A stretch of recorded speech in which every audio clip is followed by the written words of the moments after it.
que é ser um executivo, um gerente, um chefe neste novo milênio, né? Nesta nova era assim eletrônica, nessa nova era aqui de grandes desafios e mudanças. E eu queria dizer a vocês o seguinte: eu quero comentar hoje no programa só um artigo, uma pesquisa que saiu na revista The Economist no final do ano passado, né? A revista dizia como ser, né, um gerente nesta época aqui, né, de grande desenvolvimento e mudança. E eu quero comentar com vocês porque é espetacular. São 10 pontos fundamentais. Se a gente conseguir esses 10 pontos, se a gente conseguir entender e compreender, nós vamos ver tudo. O primeiro deles, né, é o que a gente chama de velocidade.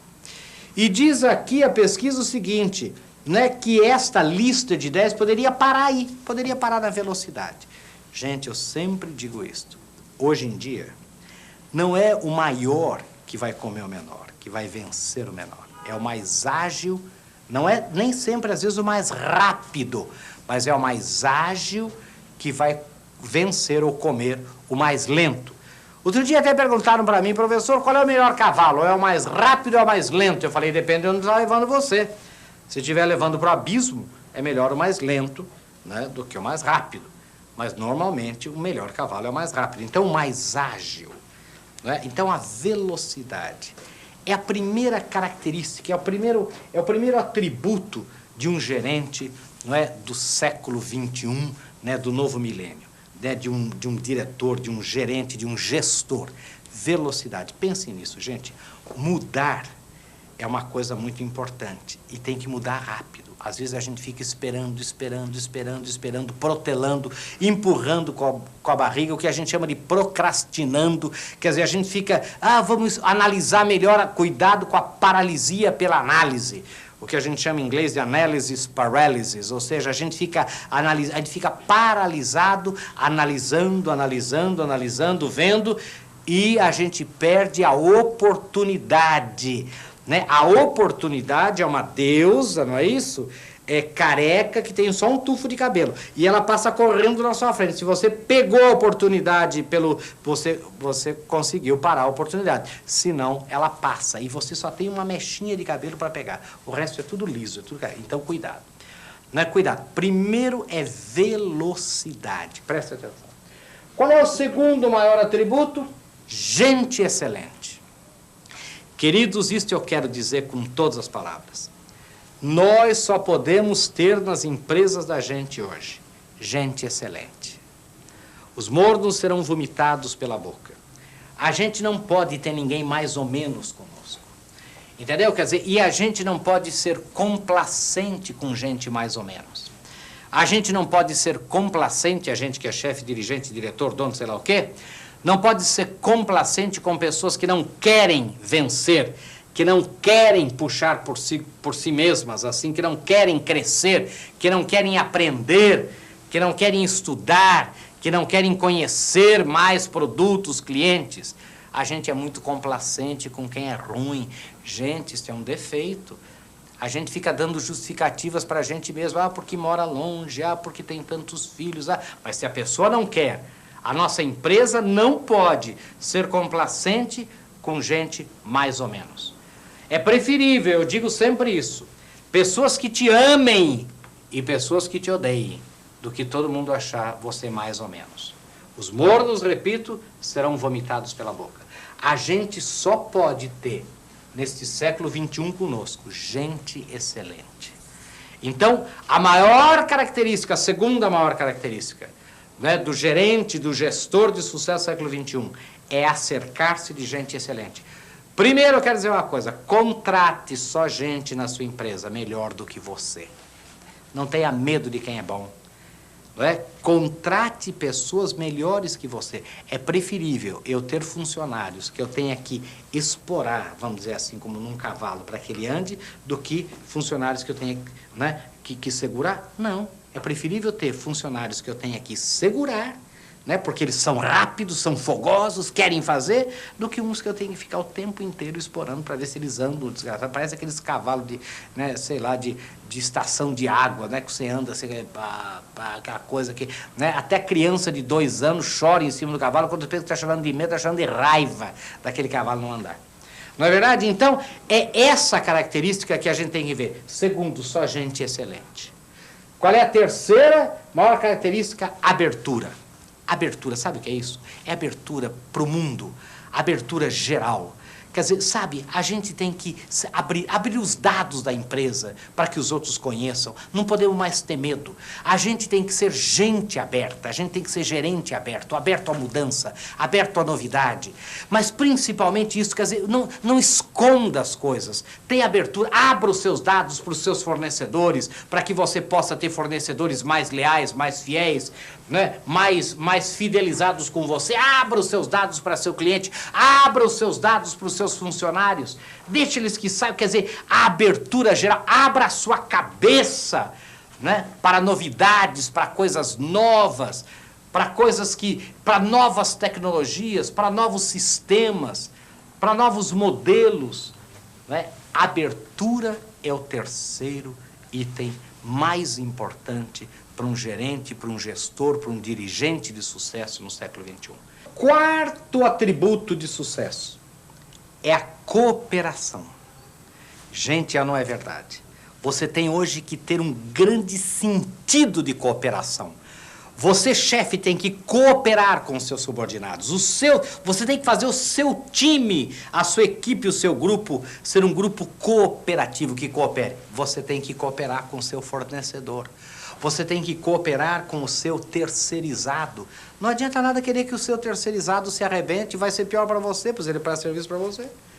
Não é? A cooperação, você conseguir com que as pessoas trabalhem em sinergia, trabalhem juntas, cooperem uns com os outros, né? Isso é fundamental. E vejam a habilidade que o gestor, que o gerente, que o dirigente tem que ter para conseguir que as pessoas cooperem. Que a empresa seja uma empresa cooperativa, cooperadora, que coopere, né, com todo o seu sistema, né, envolvente. Esse é o quarto. Qual é o quinto item? Disciplina. O que é disciplina? Eu digo aos meus alunos, sempre digo, vou repetir aqui. Se eu quero ir de São Paulo a Curitiba, por exemplo, hoje pela estrada, eu tenho que pegar a Regis Bittencourt, a BR-116, a rodovia da morte, a pior rodovia do Brasil. Mas alguém me diz, professor, a Dutra está privatizada, tem asfalto novo, ambulância e telefone de quilômetro em quilômetro. Eu digo, mas para onde você quer ir? Ah, eu quero ir para Curitiba, mas a Dutra vai de São Paulo para o Rio, não vai para Curitiba. É ou não é verdade, você que está me ouvindo, que tem gente querendo ir de São Paulo a Curitiba pela Dutra e reclama que não chega.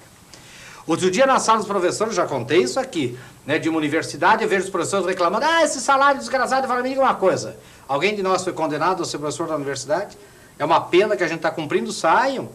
Professor, mas sair com esse desemprego todo. Eu falei, fiquem. Mas fica... Saiam. Não é verdade?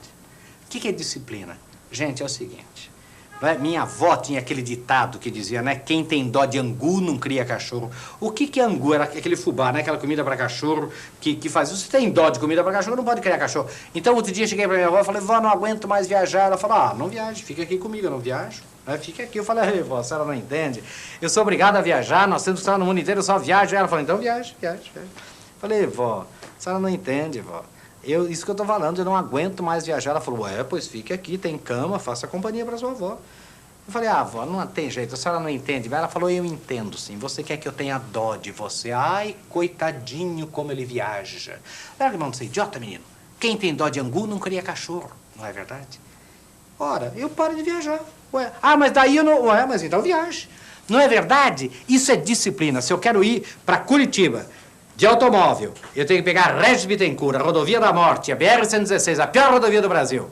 Não adianta me dizer que a Dutra é melhor. Ou eu tenho que parar, como engana que eu gosto, pegar a Dutra, mudando o meu destino para o Rio de Janeiro. Não é isso? Isso é disciplina na própria empresa. Eu tenho que conseguir que as pessoas se disciplinem em função dos objetivos. Qual é o sexto? Boa comunicação. Não é verdade? Você que está me ouvindo, seja sincero, você que está me ouvindo, você que é empresário, você que é funcionário de qualquer empresa, você que é qualquer coisa. problema do mundo não é comunicação. Não é verdade que o funcionário de uma empresa é o último a saber das coisas da própria empresa? Não é verdade que aquela história de que o marido é o último a saber, não é quem deveria saber primeiro? Não é essa a história toda? Quem deve saber primeiro é o último que sabe? Gente, comunicar é importante, né? Comunicar. O século XXI é um século da informação, da comunicação. É fundamental. Pense nisso, é preciso que o chefe seja um bom comunicador. Oral, por escrito, no Brasil mais oral até que por escrito, mas é preciso comunicar, comunicar objetivos, comunicar a visão, comunicar as metas, comunicar para onde nós vamos. Nenhum ciclista é capaz de pedalar com entusiasmo sem que saiba para onde está indo, para onde esteja indo. É preciso essa comunicação. E chefe foi feito para falar. Você sabe a história dos 3 papagaios? Já falei para vocês? Já falei para vocês? O sujeito tinha 3 papagaios assim, né? Um no ombro e 2 aqui. Daí vai o sujeito e fala, esse papagaio aqui, o que é? Quer vender ele para mim? Ele fala, não posso vender, esse papagaio não posso vender. Por que não pode? Não, ele me dá, esse papagaio aqui vai me dar a previsão do tempo. Né? No Brasil inteiro, antes da televisão, fala, nossa, quanto ele vale? Ah, sei lá, 5 mil reais eu não vendo, não posso vender. Falou, e esse aqui? Ah, esse não pode nem falar, esse daqui não tem preço, por 20 mil não vendo. Mas por quê? Porque ele me dá a previsão do tempo, as notícias políticas nacionais e internacionais do mundo inteiro, antes da televisão internacional, esse papagaio aqui. Mas que é isso? Estou falando, nem por 20 mil não vendo. Falou, e esse do homem? Ele falou, esse esqueça, meu querido, esse não tem preço, esse... Mas não, nem fale. Falou, mas o que ele faz? Bom, olha, até hoje não fez nada, mas este chamou ele de chefe. Gente, para que serve um chefe? Chefe veio para comunicar, para falar, para comunicar a visão, para dizer para onde nós vamos, para dar motivos para que a gente faça. O chefe não foi feito muito para trabalhar, para fazer, ele foi feito para motivar a equipe a fazer. Né? Chefe que só trabalha, que faz, que vive no ativismo. Olha, cuidado. Né? O chefe foi feito para dizer, vamos lá, vamos, vai, fala. Né? Bom comunicador. Comunicar a visão, principalmente. Qual é o 7º? Relevância da informação. Sabe o que é isso? Gente, numa pesquisa feita pela própria The Economist, 80% das informações que são passadas para clientes são irrelevantes. São irrelevantes. Às vezes a gente passa umas informações, você já pensou? Outro dia eu vi um anúncio de uma fábrica de móveis. Né? Eu brinquei até com o pessoal da Santos Andirá, aqui, né, que é patrocinador nosso, um amor. Mas você já viu que na propaganda deles fala assim, armários com portas em MDF?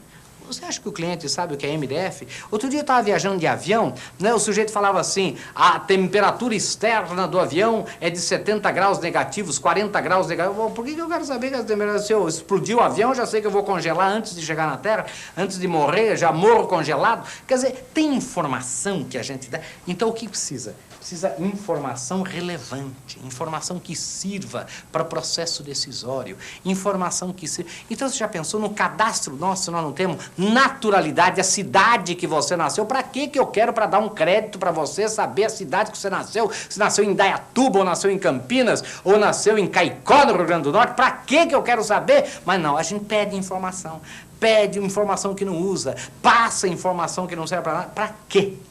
Relevância da informação. Por quê? Porque nós estamos vivendo num mundo imensamente informacional. Se a gente não for capaz de selecionar a informação e passar informações relevantes, não vamos ter sucesso. O 8º é foco no cliente, ou foco no mercado, eu diria até. Gente, o Peter Drucker, uma vez, aquele famoso guru americano, perguntou num curso, quem é que leu aqui a minha teoria sobre chamado profit centers na empresa? Sabe o que é profit? É centros de lucro dentro da empresa. E todo mundo, até para aparecer para o professor americano, levantou a mão. Eu li. Ele falou assim, esqueçam. Foi a maior vergonha. Todo mundo falou, esqueçam. Dentro da empresa você só tem centro de custo. O único centro de lucro que você tem é no mercado. O único centro de lucro seu é o seu cliente. Não é verdade? Então tem que ter foco no cliente. Não é o que é o que o cliente pensa. É o que o cliente... O que é qualidade, gente? A melhor definição de qualidade que eu já vi. Qualidade é aquilo que o cliente sente. Não é verdade? Não adianta dizer, este óculos tem qualidade. Precisa ver se o cliente vai achar que ele tem qualidade. Esta caneta tem qualidade. Será que o cliente vai sentir, né, que tem qualidade? Qualidade é aquilo que o cliente sente. Então a empresa, a gente precisa levar a empresa a ter esse foco no mercado. Por que eu digo no mercado e não no cliente? Porque nem sempre o cliente sabe o que ele quer. Ou tem a obrigação de saber o que ele quer. Eu sempre digo isso. Se a McDonald's fosse perguntar o que o brasileiro queria comer, teria a maior franquia de feijão com arroz do mundo no Brasil. E não venderia hambúrguer. O brasileiro não come hambúrguer, né? Pão de gergelim, molho especial. Não é essa a comida típica do brasileiro.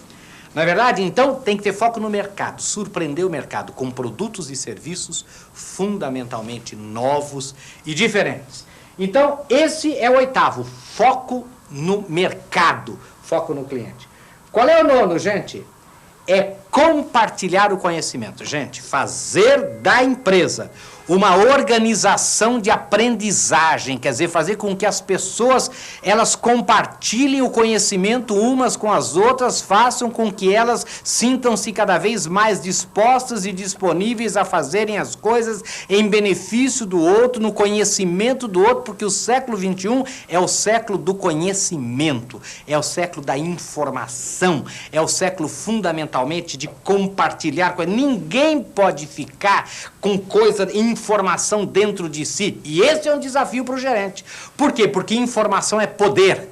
E eu, quando tenho uma informação, qual é o maior poder que eu tenho? É não contar para ninguém. É não disseminar, é não difundir essa informação. Isto é o maior pecado. Você como chefe, você como gerente, você como diretor, você como empresário, você tem que fazer o quê? Você tem que conseguir com que a sua empresa seja uma organização onde as pessoas sintam-se crescendo pelo conhecimento, pela informação. Então é preciso o quê? Compartilhar o conhecimento. Você, chefe, também, compartilhar o conhecimento que você tem do mercado, a sua visão, né, da economia, etc., com a sua equipe, e fazer com que todos compartilhem o conhecimento. E o 10º e último é genial, gente. Sabe qual é? Liderança pelo exemplo. É ou não é verdade? Gente, a era do discurso acabou. Não adianta fazer discurso bonito. Não adianta mandar atender bem o cliente. Não adianta mandar fazer... Não, a liderança é exercida pelo exemplo. Você, meu querido gerente do século XXI, diretor do século XXI, você empresário e dirigente do século XXI, lidere pelo exemplo. Né? As palavras movem, os exemplos arrastam, dizia o ditado latino. Né? E essa é a verdade. A liderança só pode ser exercida pelo exemplo. E eu quero contar uma coisa a vocês. Eu fui uma vez, há pouco tempo atrás, num supermercado muito grande, com o dono dos maiores supermercados do Brasil. E eu com ele assim andando, né, passeando, ele assim, a gôndola, ele, eu e o gerente dele, assim passeando no supermercado, ele mostrando a loja nova dele, e ele de repente viu um produto caído na gôndola e ele falou pro gerente lá do outro lado: olha que absurdo esse produto caído na gôndola, erga aqui. E eu falei para ele: não dá para você esticar a mão e erguer você o produto? Daí não vai acontecer algum problema? Você vai ficar doente da mão se esticar a sua mão, o seu braço e colocar? Daí tinha um pedaço de papel no chão, ele falou pro gerente e pro outro funcionário: olha, papel no chão, pegue aí. Eu falei: não dá para você abaixar e pegar o papel? Vai dar deslocamento na sua coluna? Eu falei: sabe o que eu queria dizer para você? Há mais ou menos 10, 15 anos a gente trabalha junto. Você se lembra que no começo você andava com uma flanelinha no bolso, limpando produtos nas gôndolas, né, pegando papel no chão? Não era para... Você não era o limpador do supermercado, não era o servente, mas era para dar o exemplo ao seu funcionário. Você me dizia isso. Lembra que um dia por mês você ficava num caixa para conversar, passando produtos no caixa, no check-out, para conversar com clientes, saber o que eles pensam? Hoje, como é? Você chega de helicóptero, desce no topo do prédio, é capa de revista. Cuidado. Cuidado, a liderança é pelo exemplo. Qual é o exemplo? Você não conhece mais nome de gerente das suas não sei quantas mil lojas, você não conhece mais ninguém no caixa, você não sabe mais preço de muita coisa. Olha, cuidado. A liderança só pode ser exercida pelo exemplo. E o que diz a revista The Economist, está aqui até em inglês, eu vou traduzir para vocês.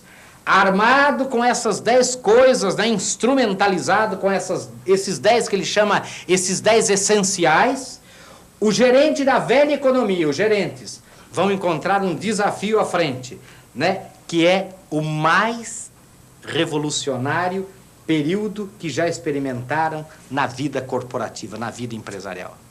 E daí ele continua dizendo o seguinte, isso pode ser assim, amedrontador, pode ser assim até aterrador um pouco, essa mudança muito forte, né? Pode ser assim, tremendamente cansativo, exaustivo, diz aqui, mas, sem dúvida, será enormemente excitante e poderá ser até muito divertido. Esse, gente, é que tem que ser o gerente do século XXI. Esse é que tem que ser o gerente do novo milênio. O gerente que eu digo é o dirigente empresarial. Lidere pelo exemplo, abra informação, seja aberto, compartilhe, coopere, né? E você vai ver que é impossível não ter sucesso, porque este século, este milênio, só foi feito para o sucesso. E você merece, você sabe, esse sucesso.